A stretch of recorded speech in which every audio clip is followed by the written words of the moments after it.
My name is Victoria, and I was 39 years old at the time this happened. At Christmas, my niece opened my gift, laughed, and said, "An iPad mini?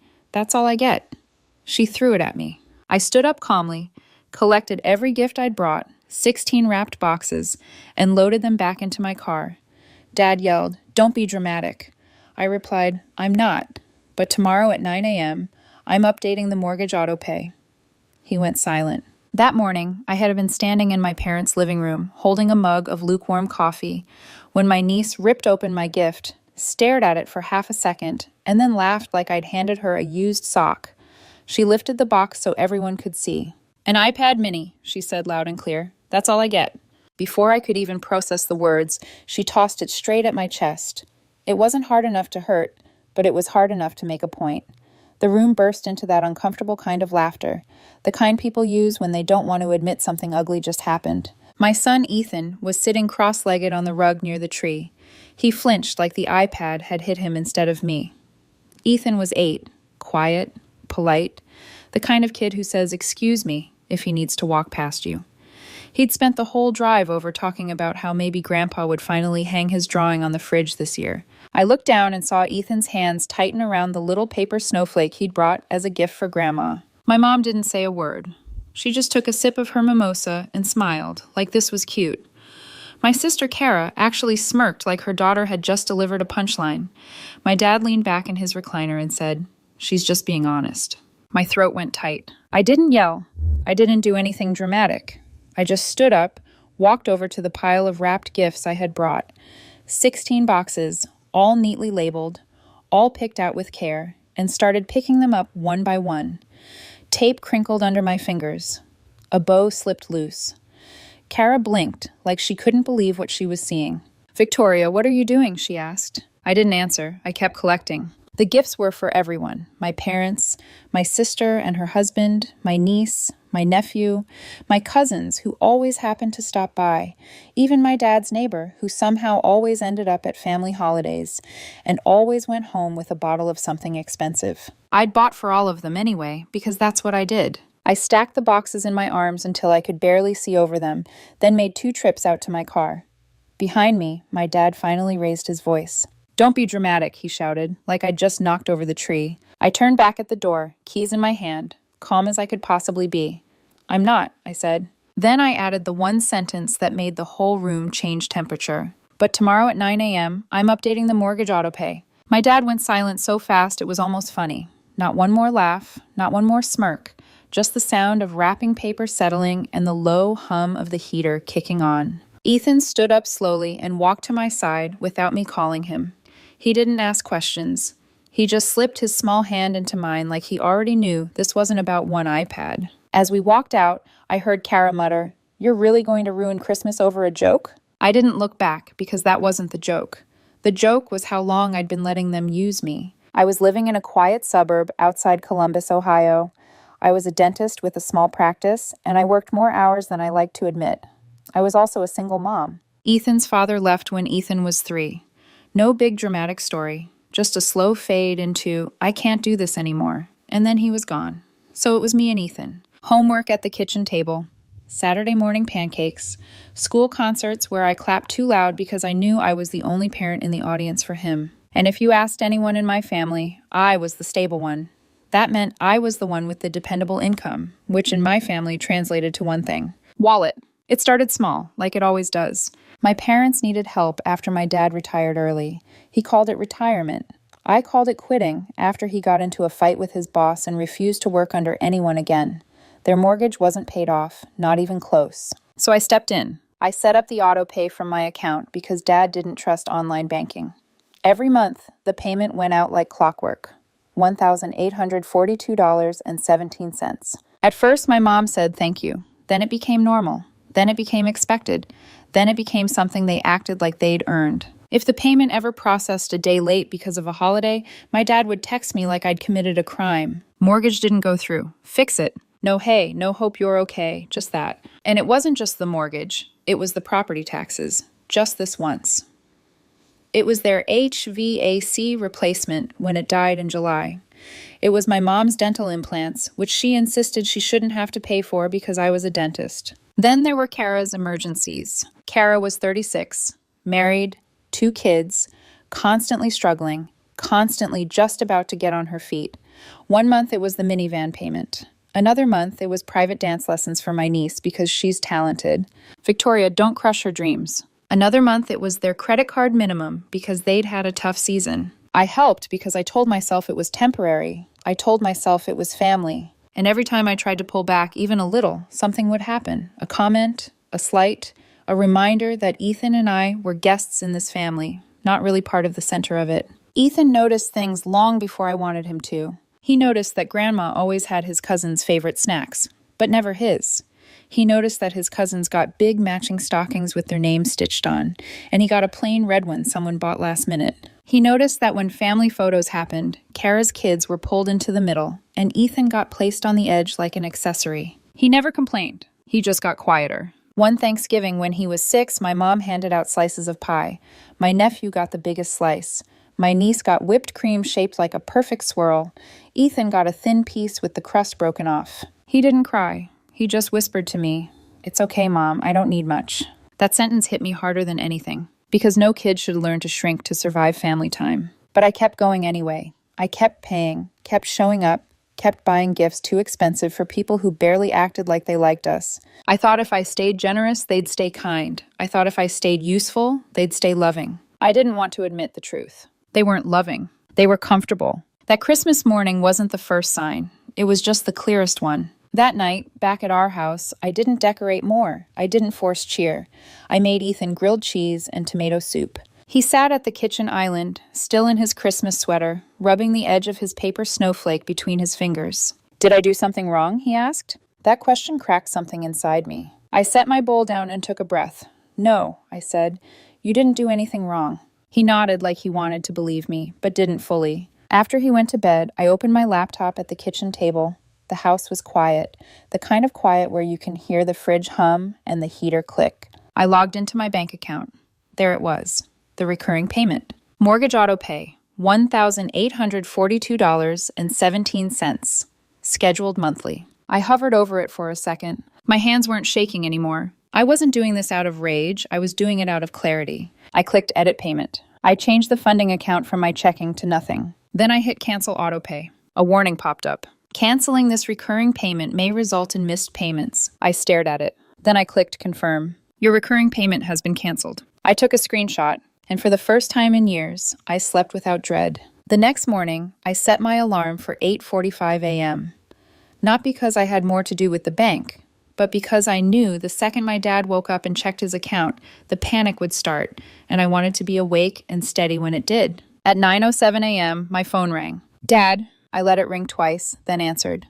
"Morning," I said. No warmth, no anger, just a fact. His voice was sharp and tight. "What did you do?" I didn't pretend not to know. I canceled the auto pay. There was a beat of silence, then he snapped.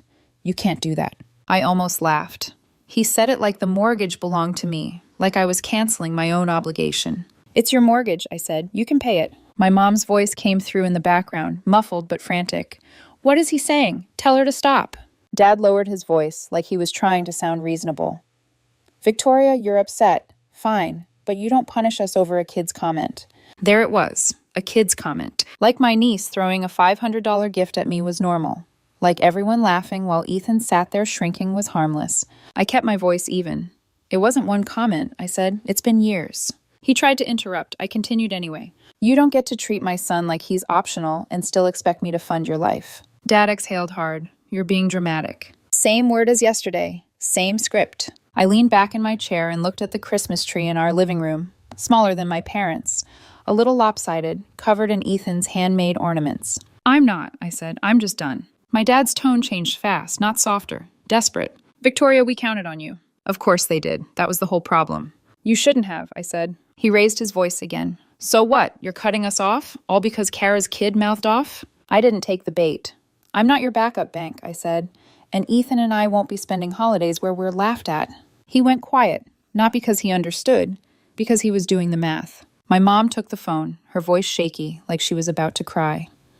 "Victoria, honey, please. We didn't mean anything by it. She's a teenager. You know how kids are." I stared at the wall, remembering Ethan's face. I know how my kid is, I said. He's kind, he's quiet, he tries hard, and you all make him feel small. She sniffed. So what do we do? That question almost made me laugh because it wasn't, how do we fix what we did to Ethan? It was, how do we fix the money problem? You figure it out, I said. Then, because I still wasn't cruel, I added, I'm not blocking you, I'm not screaming, but the money is done. That's the boundary. My mom whispered, this is going to ruin the family. I swallowed. No, I said. You did that. I'm just not paying for it anymore. Then I ended the call. The fallout came in waves. First, it was Dad calling over and over, like if he called enough times, I'd fold. Then it was Kara texting paragraphs. You embarrassed my daughter. She didn't mean it like that. You're acting like some hero. Mom is crying. Then the guilt trips got more specific. Victoria, do you know what happens if Dad misses the mortgage? They could lose the house. I stared at that message for a long time, because I did know. I'd known for years. That was why I'd kept paying, why I'd let them use me. But then I looked at Ethan, sitting on the floor building a Lego set, humming to himself, finally relaxed because we weren't driving to someone else's house to be tolerated. And I realized something simple. If my parents lost the house, it wouldn't be because I stopped paying. It would be because they built their whole life around assuming I always would. That wasn't my emergency anymore. Kara showed up at my office 2 days later. Not for a dental appointment, just storming into my waiting room like she owned the place. My receptionist's eyes went wide. It's fine, I said, standing up. I walked Kara into my private office and closed the door. She didn't sit, she crossed her arms. So you're really doing this? Yes, I said. Her voice cracked. Not from sadness, from anger. You're punishing Mom and Dad because my daughter didn't like a gift. I blinked slowly. That's not what happened, I said. And you know it. She scoffed. She's a teenager. She's dramatic. She didn't throw it hard. I stared at Kara until she got uncomfortable. Ethan was sitting right there, I said, and everyone laughed. She rolled her eyes. Oh my God, Victoria, he's a kid. He'll forget. That sentence made my stomach turn. Kids remember the feeling. They remember who protected them. They remember who didn't. I didn't raise my voice. You don't get to decide what my son forgets. Kara's face tightened. Then she tried a new angle. So what? You're going to let them lose everything after everything they did for you? I kept it simple. I've been doing a lot for them for years, I said, and they've been paying it while treating Ethan like he's less. Her eyes flicked away for half a second. She knew. Then she did what Kara always did when she couldn't win on facts. You're always so high and mighty because you're a dentist, she said. Like you're better than us. I felt my jaw clench, but I stayed steady. I don't think I'm better, I said. I think my son deserves better. Kara opened her mouth, shut it, then said the quiet part out loud. So what am I supposed to do when I need help? There it was. Not, I'm sorry, not Ethan was hurt. Just money. You budget, I said. You figure it out like every other adult. Her face went red. You're unbelievable. I walked to the door and opened it. I'm not arguing, I said. This conversation is over. She stood there like she expected me to chase her. I didn't. After she left, my receptionist whispered, Are you okay? I am, I said. For the first time in a long time, I meant it. The next week was a flood of messages. Dad left a voicemail, stiff and offended. You don't do this to your parents. Mom left one softer, but still wrong. We're family. Family helps family. I didn't call back. Boundaries aren't negotiations. The only person I explained things to was Ethan. We were brushing our teeth one night when he asked, Are we going to Grandma's again? I looked at him in the mirror. No, I said. Not for a while. He paused, toothbrush in his mouth. Did they not want us there? My throat tightened, but I didn't lie. Sometimes people don't know how to be kind, I said. And I'm not going to put you in places that make you feel bad. He swallowed, then nodded. Okay, he said. Can we do Christmas at home next year with pancakes? I smiled. With pancakes, I promised. In January, the consequences got real for them. Dad missed the first payment. Not because he couldn't scrape together anything, because he thought I'd panic and fix it. Instead, he got a late notice. Then another. Then he called again, his voice shaking with anger. You're really going to let this happen? You're really going to let your own mortgage happen, I corrected. He cursed under his breath. Then came the next level of manipulation. My aunt called to mediate. Your parents are stressed, she said. Your dad's blood pressure. I'm not discussing their health as a bargaining chip, I said gently. She huffed. You know they love you. Love doesn't look like humiliating my kid and expecting me to keep funding them, I said. She went quiet. So you're really cutting them off? Yes, I said. She sighed like I disappointed her. I hope you can live with yourself. I looked at Ethan across the room, peaceful. I can, I said. By spring, my parents refinanced. Not because they wanted to, because they had to. And that's when the apologies started. They weren't real apologies. They were convenient ones. My mom showed up at my house one Saturday with a grocery store pie and watery eyes. Ethan was in the backyard, tossing a tennis ball for our dog. She stood on my porch and said, "Can we talk?" I didn't invite her in. I stepped outside and closed the door behind me. She looked offended by that, like she was entitled to my living room. "I'm sorry about Christmas," she said quickly. "It got out of hand." I waited. She added, "Your niece was rude." Still waiting. Then she said, "We didn't mean to hurt Ethan." That was the closest she'd gotten to saying his name in weeks. I nodded once. "Okay." She blinked. "That's it? What do you want me to say?" "I want you to understand," I said. "But I don't think you do." Her eyes filled. "I want things to go back." "No," I said, "they can't." "Victoria, you're being so cold." "I'm being safe," I said, "for my son." Her mouth tightened. "So you're going to punish us forever?" "This isn't punishment," I said. "It's the consequence. You don't get access to Ethan if you treat him like an afterthought, and you don't get access to my money at all." She whispered, "Your father is heartbroken." I believed he was upset. I didn't believe he was heartbroken for the right reasons. "I won't fund a family my kid isn't part of," I said. She stared at me for a long moment. Then she looked past me toward the backyard, where Ethan was laughing because the dog had stolen his glove. For the first time, I saw something flicker across her face. Not a full apology, but something close to shame. "Can I at least say hi to him?" she asked. I thought about it. Then I said, "Not today." Her face crumpled. But I didn't feel guilty. I wasn't doing this to hurt her. I was doing it to protect Ethan from learning that love means accepting whatever scraps you're given. She left the pie on the porch anyway. I threw it away after she drove off. Not dramatically, just quietly, like you do when something is no longer yours. The real closure came the next Christmas. It was just me and Ethan. We stayed home. We made pancakes. We put up our little lopsided tree and hung every paper ornament Ethan had ever made, including the one he'd brought to my parents' house the year before. He taped a new drawing to our fridge. It was our house this time, just the two of us, a dog, a tree, and a big speech bubble that said Merry Christmas. No grandparents, no cousins, no forced smiles. Later that afternoon, my cousin Leah stopped by with her teenage son. She was the only person in my family who had texted after Christmas and said, "I saw what happened. I'm sorry." She handed Ethan a small gift bag. Inside was a sketchbook and a set of colored pencils. His eyes lit up like someone had turned him back on. Leah looked at me and said softly, "You did the right thing." I didn't feel triumphant. I felt steady. That night, after Ethan went to bed, I sat in the living room with the tree lights glowing and my phone face down on the table. There were no missed calls, no guilt text, just quiet. And in that quiet, I finally understood what I'd been buying all those years with my money. I'd been buying access. I'd been buying temporary peace. I'd been buying my way into rooms that didn't actually want us. So I stopped. And the funny thing was, once I stopped paying, the peace didn't disappear. It improved. Because for the first time, the peace was real. I walked into Ethan's room to check on him. He was asleep with his new sketchbook on the pillow beside him like it was treasure. I pulled the blanket up over his shoulder and whispered the promise I should have made sooner. "You'll never have to earn your place with me." Then I turned off the light and closed the door. Quiet, simple, done. Author's note. I'm with Victoria.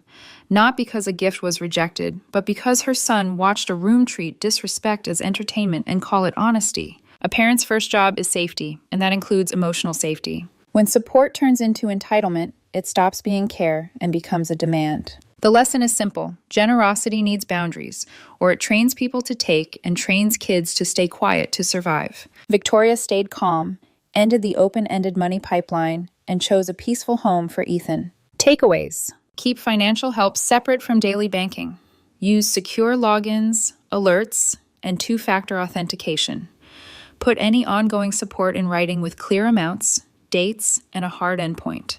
Save records and screenshots, not for drama, but for clarity. And if the pattern doesn't change, set a deadline, communicate it once, and follow through.